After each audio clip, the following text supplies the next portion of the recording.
Hi, my name is Wayne Knapp and I'm the Safety Administrator for the Presbyterian Church of Queensland.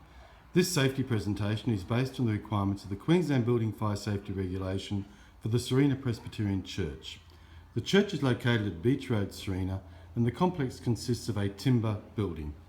In this presentation we will look at the location of the firefighting equipment, the use of the firefighting equipment, the escape routes, exits and assembly areas, and the evacuation procedure itself.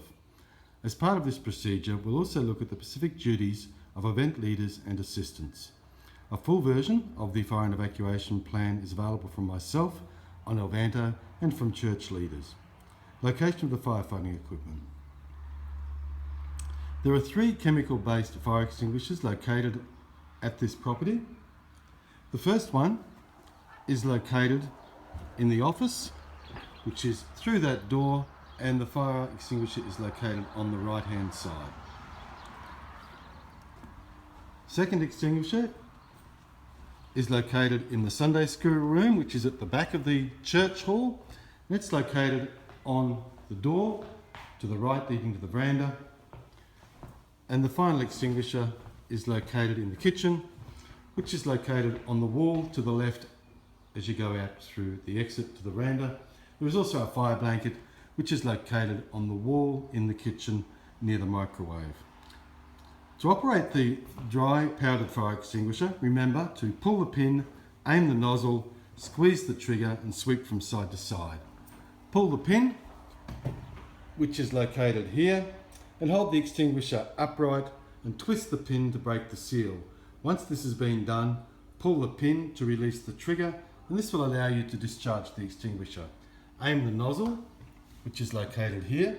Before approaching the fire, it is a good idea to test the extinguisher. Once this has been done, aim the nozzle at the base of the fire.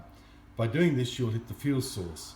If you aim at the flames, the powder may go right through and have little impact at all. Squeeze the trigger by pressing these 2 handles together. This will release the pressurized extinguishing agent in the extinguisher, and sweep from side to side. Start using the extinguisher a safe distance away and then move slowly forward and continue to sweep the fire until it is completely out. Firstly, it is important to only use the fire equipment if it is safe to do so and if you're confident in using it. And always make sure you do not endanger yourself or others when attempting to put out the fire, and make sure you have an exit behind you. To use the fire blanket, you pull the white tabs situated at the bottom to remove the blanket from the wall. These can be used to put out fires that cannot be extinguished with water alone, and also to assist people whose clothing might be on fire. They work on wood fires and also on fires which are flamed by oil or gas. To use the fire blanket, remove it from the wall, unfold it completely and hold the fire blanket with your hands, wrapped in the top edge. This will protect your hands from heat and flames.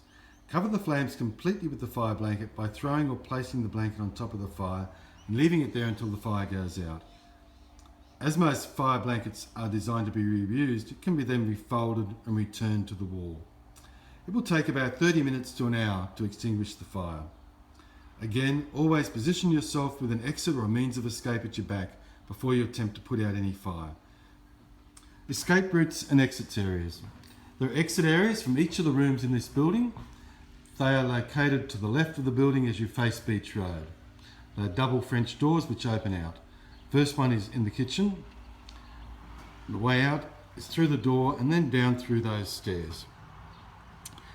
An alternate exit from the kitchen is to proceed through to the Sunday school room and go out through those doors there. Alternatively, to proceed through to the church and to exit via the door there.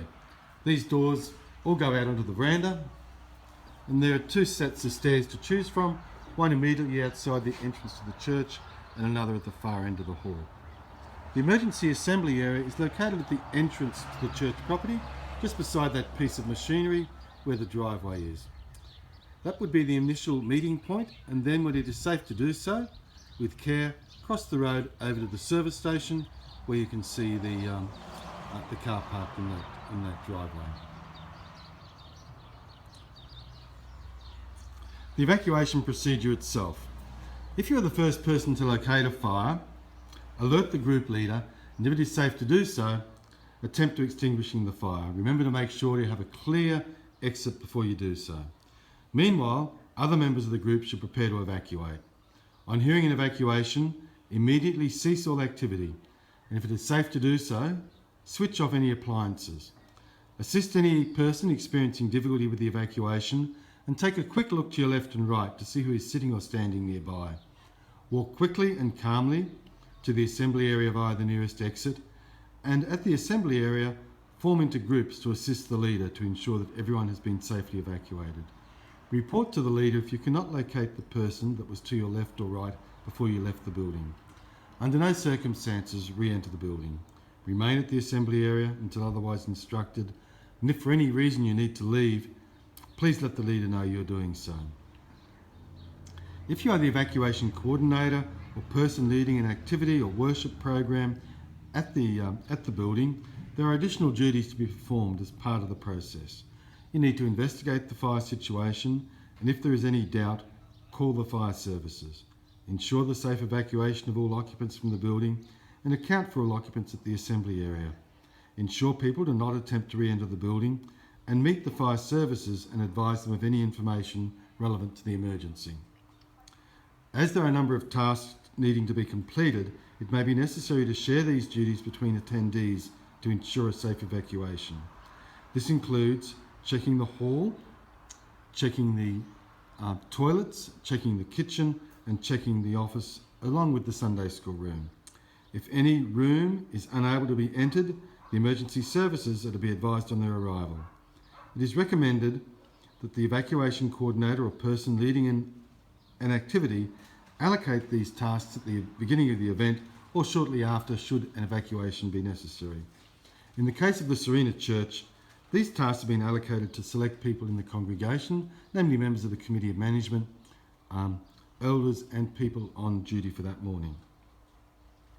That concludes the Sarina Church's fire and evacuation instruction. If you have any questions about any of the information given, please contact me at church office. Thank you.